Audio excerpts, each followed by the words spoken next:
In this video, I'm going to be covering sessions 10 and 11 in B4, The Lost City, the open table game I'm currently running with my gaming group. There's previous videos, I've covered sessions 0 through 9, so you can check those out. I will link below, as well as games that I sell on paperdicegames.com and my Patreon page. All of those are below. But let's get to sessions 10 and 11 of B4, The Lost City. Now, session 10 started way down on tier 8 of the pyramid in the Lost City. And the reason for that was back in session 8, one of the group members, one of the characters had been taken down by the priests of Zargon and is currently in a holding cell right above where Zargon lives and is soon going to be fed to Zargon if he doesn't escape. And so the group had been adventuring downwards trying to get to him, and they had made it to level 8. However, there was a paladin with the group. So here in session 10, the paladin used their divine sense to try and figure out, okay, what's below us in this ladder going down to tier 9, and they sensed undead. And this really put the group, made the group nervous and put them on pause because they had seen one other undead beast at this level, and it bit the head off of one of the brothers of Gorm that was with them, and they were very, very nervous about heading down into more undead. And so they were sitting there debating what to do. They weren't sure what to do. And a random encounter happened. It happened to be some hobgoblins carrying another prisoner heading down to that room to get down to tier 9. And the prisoner was one of the warrior maidens of Madura. Her name was Celeste. And so there was a short battle, very short actually, because the group far overpowered the hobgoblin priests, which were bringing Celeste down. And so they saved her. And there was a little bit of some tension here because Celeste was aware of one of the characters. The character's name is Rogar. And Rogar is a member of the Maidens of Madura. However, Rogar is also a member of the Brotherhood of Gorm and was currently in command of 6 different members of the Brotherhood of Gorm. And so there was this tension, but Celeste kind of saw how Rogar was playing both sides, and she let it go because she was just saved and they were in a tense situation down in Zargon's territory essentially, and so she let it go, but she had filed it away for later to bring it up to Persephone, or what's Pandora? I can't remember the leader of the warrior maidens of Madura. It's one of those Greek names with a P. Anyways, so that's kind of where this beginning of session 10 kicked off there. It was on tier 8. They had just saved Celeste, and they decided as a group, instead of going down to tier 9, they were too nervous. They wanted to explore tier 8 a little bit more and just kind of see what was around. And so they entered one of the rooms and they ended up killing, I think it was a manticore. Let me check here. Yeah, a manticore. And it was a good combat. They were able to win pretty easily with 6 brothers of Gorm as well as 1 warrior of Madura. They split the treasure among everyone. Everyone was happy. And they were feeling a little bit cocky, and they decided that they were going to go and do another room. And they opened up the room, and it was a Hydra. And instead of recognizing that this was a Hydra with 8 heads, they sent everybody in, and Rogar, who was leading basically these brothers of Gorm, sent them into the room, and the rest of the PCs filed through into the room, and within 1 round, there was only 2 brothers of Gorm surviving. Celeste had been killed, and 2 of the player characters had been badly injured, and so they booked it out of there quickly, and that pretty much ended their exploration of tier 8. The one nice thing for Rogar is that it closed the loop on the fact that Celeste knew that he was playing both sides of the Brotherhood of Gorm and the Warriors of Madura, and so he didn't have to worry about that anymore. And the 2 remaining brothers of Gorm just kind of were going along with him and thought that he was playing that side of things, but he was faithful to the brothers of Gorm because, well, that's what Canadius, who I think is the leader of the Brother of Gorm, had told them. So at this point, the group decided they were going to head back up through the pyramid up to tier 5 and do a little bit more exploration there. Now, I do want to pause and point out, I've mentioned this in previous videos, but when you get to tier 6, 7, 8, and 9 of the pyramid, there is way less room description, and it's basically just monster, maybe some treasure, and it's very, very random. And so there's a theme that you should maybe be going along with, that the images, there's these murals painted on a lot of the walls of these rooms, and these images usually depict a monster, and that monster oftentimes is what's in the room. If there's no correlation, you can very quickly make one, and that's really important, I think, because if you don't make that connection, these rooms can feel really, really random. And what I'm doing in my pyramid in my game is that it's the dark magic of Zargon that's making these images come to life, and that's why these rooms are populated with such a wide variety of monsters. If you don't have a connection like that, it just feels really weird. And my characters actually started picking up on it. One of the player characters, is really interested in the religion of the Synedicians, and he has a book which he's using to ask questions of me as the dungeon master, and I can give him answers that would be in the book. And so they're learning about the religion, and they made the connection that all of the rooms that they've seen so far with these murals are supposed to be like trials of the dead that Synedicians would go through. And they were starting to make those connections that, okay, this is why these murals are here, and maybe these monsters correlate to the murals. And those were the connections they were making. But then they got their butts kicked in one of the rooms, and they decided to head back up to Tier 5.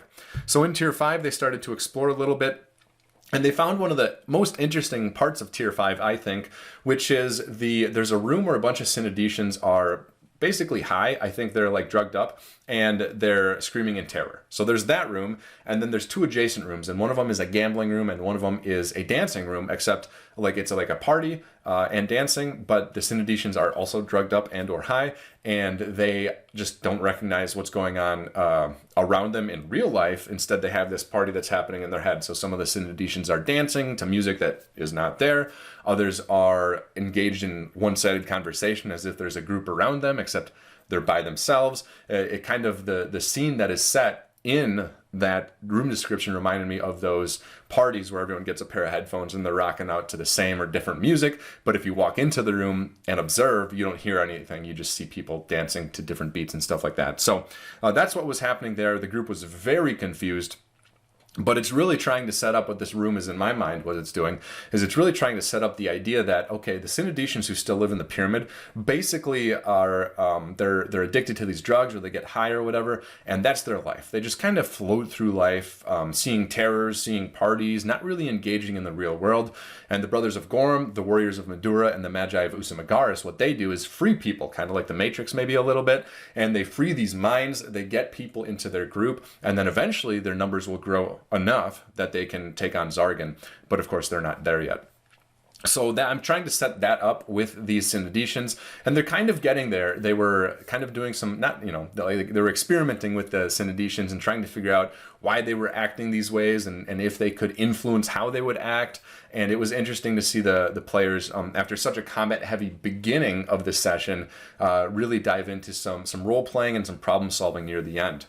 They didn't really get much further than that with the Synedicians, and they didn't explore the gambling room, even though they knew there was a gambling room. They didn't make that connection, and so they decided to head back up. There is one other interesting thing. They found another ladder going downwards, and they didn't go down. But they thought the ladder was leading down to Tier 6 again, so they thought there's two entrances to Tier 6.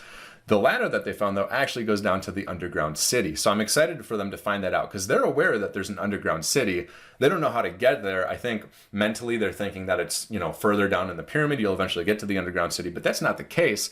Actually, you can go down to Tier 6, 7, 8, 9, 10, but you can't go from there to the underground city. There's a separate exit and tunnel ladder going down from Tier 5 straight to the underground city. So I'm excited to see how they react when they find that out, and whether or not they engage in the underground city, which is kind of like the final setting of this entire campaign, because it has less description, but it has a lot more opportunity as far as influencing different factions, open warfare, and things like that. So I'm excited to see if they follow up with that later. Looking at my notes here, session 10 ends without much else happening at this time. Session 11 then started, this was about 2 weeks ago, and it can be summed up in ape hunting. Now, way back in session maybe 4, the group first encountered the white apes in Tier 4, and they got their butts kicked. And then later on, a few of the characters tried to fight again the apes, and they got their butts kicked. And the result of that second battle was when one of the characters were captured and now is in Tier 9, about to be fed to Zargon. And so they've had a really rough go of these white apes. However, what they decided, because they had 5 characters there today, they decided that, okay, we're going to do it. You know, we've leveled up a little bit. We think we can take on these white apes. And so they headed over to Tier 4 to take on the white apes. And really, that was the last remaining big enemy in Tier 4. Some of the rooms have been repopulated, but there's not a lot of really hard-hitting monsters that have repopulated yet. So this is the last big, kind of like a boss at Tier 4 at this point. It was very interesting listening to them because they were talking about the battle and excited to try to fight these white apes. But and there was 2 people there who had previously fought the white apes and knew their tactics, but they didn't engage in the battle on a tactical level. Rather, they just kind of ran in the room and started fighting. And the fight was crazy. It was teetering on a knife's edge. Those white apes have so much health, and one of the rogues was not rolling well. And, you know, their health was just ticking down bit by bit, the white apes. But the white apes hit so hard that, you know, a few of the characters it would have knocked unconscious outright. And a few of the characters, when they got hit, they were like at 5 health or something like that. So the battle was going back and forth. It was really teetering on a knife's edge. It could have been a TPK. But what ended up happening was one of the apes got down to really low health, like really, really low health. And in the old version of Dungeons and Dragons with advanced D&D, there's 2 initials under the stats of monsters, ML, and that stands for morale.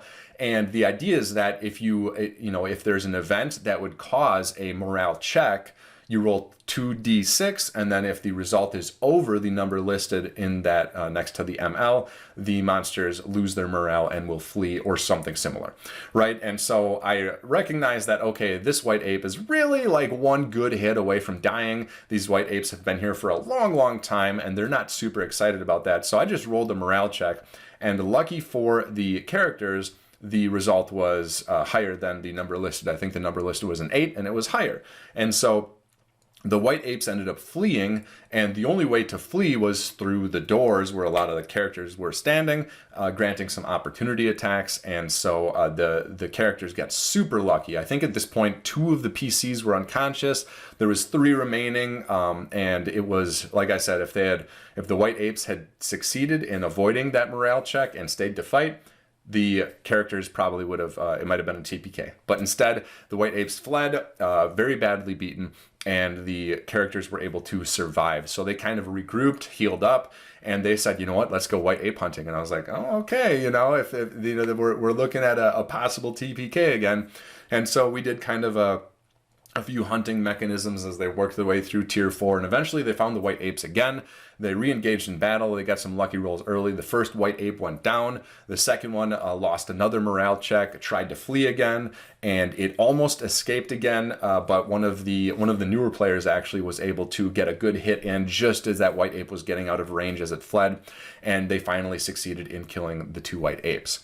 Now, at about this time, the only character, these white apes had fled from a room out into a hallway, and the only character out in this hallway was Rogar, who's currently a member of the Brothers of Gorm, as well as the other factions. He's kind of playing all sides, but he's rising up the ranks in the Brothers of Gorm. And at that time, because of all the noise of these white apes throwing boulders and stuff, I rolled a random encounter, and it was the Brothers of Gorm. And so a few Brothers of Gorm showed up, and they turn the corner and they see this character, this Rogar, standing over a dead white ape, and their minds are just blown. They can't believe that Rogar by himself took out these white apes. And of course, Rogar played up that he did. And later on at the end of the session, he ended up going back to the Brothers of Gorm, getting another promotion.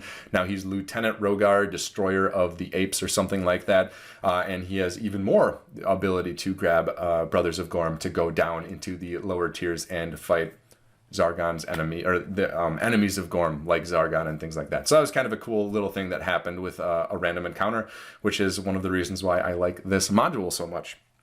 So that was most of the session, was hunting these white apes, but one thing of note occurred at the end. Now, one of the characters had the white cloak of Darius, I think, or Demetrius, the white cloak of Demetrius. Now, down in Tier 5, in one of the rooms, there's a white cloak, and if you touch it and and you fail a saving throw, the character gets possessed by Demetrius and goes to fight the evil brother Darius, I think, and basically and gets knowledge and extra abilities and things like that. And it's kind of this cool thing that can lead the characters on rails, yes, in tier 5, but I think it makes sense within the story, and so it's kind of this cool thing that happens. The character, way back when, in an earlier session, who touched the cloak at first, succeeded in their saving throw, realized they were trying to be possessed, and said, hey, nobody touched that cloak. A different character grabbed the cloak with like a stick, put it in a bag, and ever since the leader of the Magi of Usumagaris, I think it's Syrkanos is his name, ever since Syrkanos realized that the characters were down to tier 5, he's been dropping hints, saying, hey, if you see a white cloak, I'd love it if you brought it here because, you know, oh, it's an heirloom to the Magi of Usumagaris. It's very nostalgic for us. But of course, Syrkanos knows there's power there, and Syrkanos wants power. He's probably the most interesting leader of any of the factions.